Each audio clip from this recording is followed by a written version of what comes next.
Hello, team. So today we are at the end of looking at our and cards today. We started off with ER, I then showed you IR, and now today we are going to take a quick look at UR.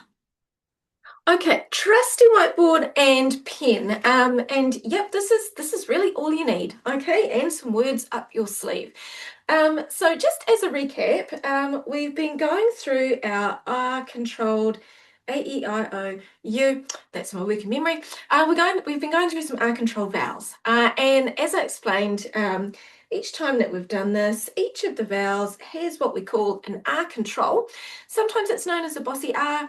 My recommendation is pick one and stick with it. So if you're in a school and you're in a teaching team, I would definitely just pick one so that that's going all the way through seamlessly so students don't get confused between bossy R or R control. I call it R control, that's just me. So we started off by looking at AR and OR, and then over the past few weeks we have rounded out with the ER, the IR, and the UR. Now, I always say to students, the great thing about ER, IR, and UR is that they all sound the same. So when they are reading, there's less cognitive load. But when we're spelling, we do run into a little bit of a problem because we have to decide, okay, is it ER, is it IR, or is it UR when I hear that sound? And there's no hard and fast rule with how this pans out. Things I can tell you though, ER is the most common, and it's also really important not to get that confused with the suffix. So the suffix ER can mean someone who, or it can mean more than.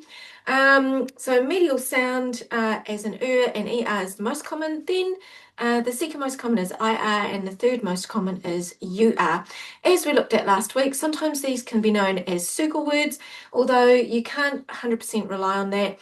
And today, when we're looking at these have been described as hurt words, and you do have a number of words that fall into this category that do seem to kind of like involve something that might hurt, but you can't always rely on that. It's just a little bit of a guideline.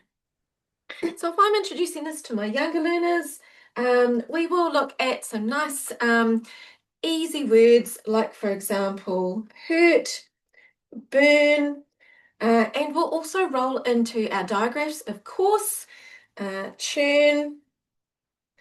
And then if I'm working with some older learners, of course, I'm going to throw in some multisyllable words like burden.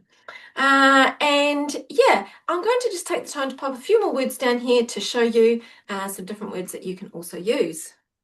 And here we go. I've just popped up a selection of words. Hurt, burn, churn, turf, surf, and curve. And with these ones, we get to roll back to some digraphs. And then we've got the little rule with the V that it's always got E after it. And some slightly high level words. Like I said, burden, curse, lurch, and burst. And you can also explain the little rule there that words don't end in an S if they're not just an S if they're not a plural. Um, we've got our final digraph there, the CH, and then we've got some consonant blends there that you can refer back to as well.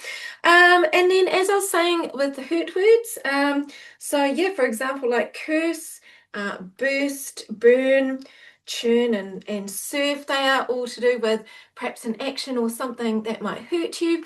But as I also say, you can't always rely on this. Now, I'm going to show you another handy trick.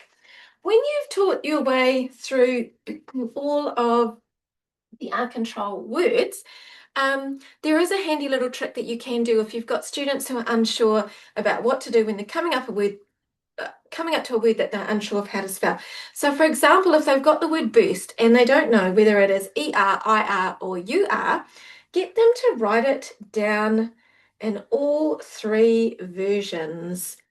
Okay, so Hopefully, what you've done is you've shown them the words enough times that when they go and write the word down in the three versions, they can say, oh, okay, that just doesn't look right. That just doesn't look right. And so therefore that is my spelling. Now, again, this is just a trick. It doesn't always work if a student hasn't come across this word, they haven't mapped it into long-term memory for reading. Of course, they're not going to be able to recognize the letter patterns that go together. So this again isn't always reliable. Your safest way and your best way is to provide lots of opportunity to read the word and spell the word correctly. And don't forget, in order for it to map into long-term memory in the reading brain, we must make sense of the word. It must have meaning. It must have meaning. You can then add your sound into your sound pack, and you can play lots of games like my Yeet pack of cards here that give plenty of opportunity to roll back, use the words in writing, make sure that they're in the sentences, attach meaning. My friend burst through the door.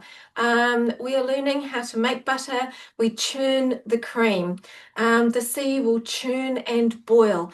So provide lots of opportunity to roll back to these words and these spellings. And that is an overview of your UR. Let me know, what did you think?